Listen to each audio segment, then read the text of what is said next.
In memory of Imette by Periel, Aschenbrand. For as badass as I am, as I think I am, in the back of my mind, I'm always wholly aware of the fact that I, at any moment, could be raped. And the fact that I'm totally paranoid does not detract from the fact that this is true.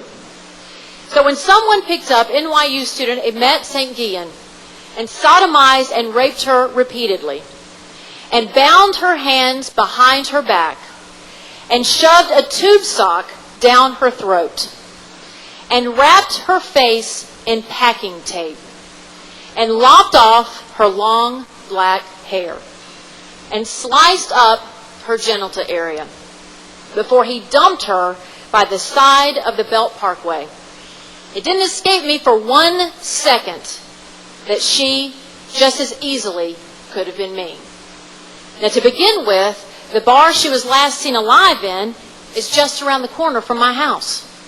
And that's just to begin with. For the first few days, I locked myself in my apartment.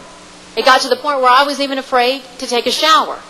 Now, this isn't some boogeyman fantasy. I've read nearly every FBI criminal profile book and every Ann Rule book that has ever been written. Now, ignorant people who adore me tried to tell me that I was overreacting. But it was useless because I know what the I'm talking about. Now, I said from the get-go that the person that did this to Imette was a serial killer. Of course, everyone else was like, Melissa, get a grip. Well, so I did. I went to the gun shop that is also down the street from my house. So I bought mace, I bought a screecher, which looks like a baby fire extinguisher, makes a really big noise. And I also got this big-ass hunting knife, so if need be, I could cut off somebody's testicles. Now, I tried to get a stun gun, but the guy behind the counter said that was for police only.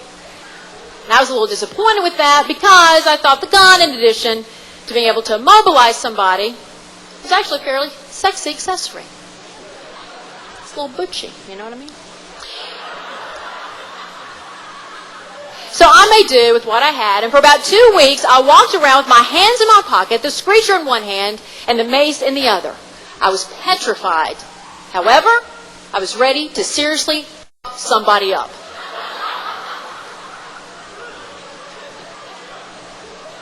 Now, when I profiled the killer over dinner, I explained that someone who commits a crime like this has raped before, because it's a fairly organized crime.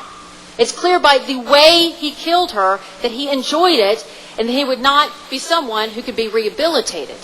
Based on the fact that it was so violent, he'd likely been fantasizing about something like this for years. My friend looked at me and said, deadpan, "Wow, Mel, sounds like you're really going to crack this case open." And I was like, well, you can make fun of me all you want, but you'll see. When they find this guy, he'll have raped and killed before, and if they don't catch him, he'll definitely do it again.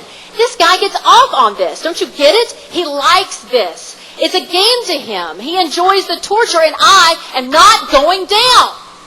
Of course, I said this with the array of weaponry in my hand at the time. Now, my friend continued to look at me as though I had completely lost my mind.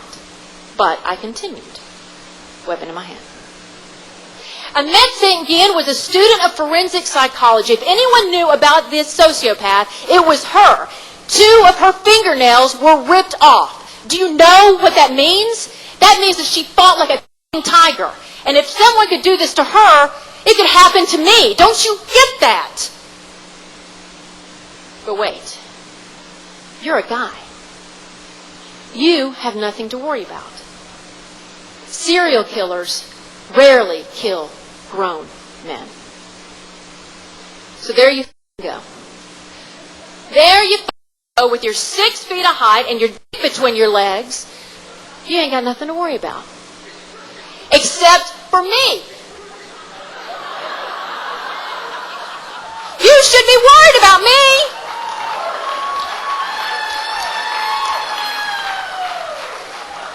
You should be worried about me.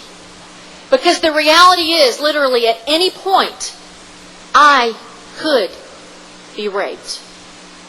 Now, this is a fact that is lost on most men. Not because they don't love us, but more because they don't understand what it feels like to walk down a dark street and see that creepy guy and be scared for your life. They don't understand because they can't understand. So for Imette, and for all the women who have met their fate in a fashion so hideous that most of us don't even dare to think about it, I'm thinking of you. And even though I'm bathing again, I am carrying a knife in my back pocket.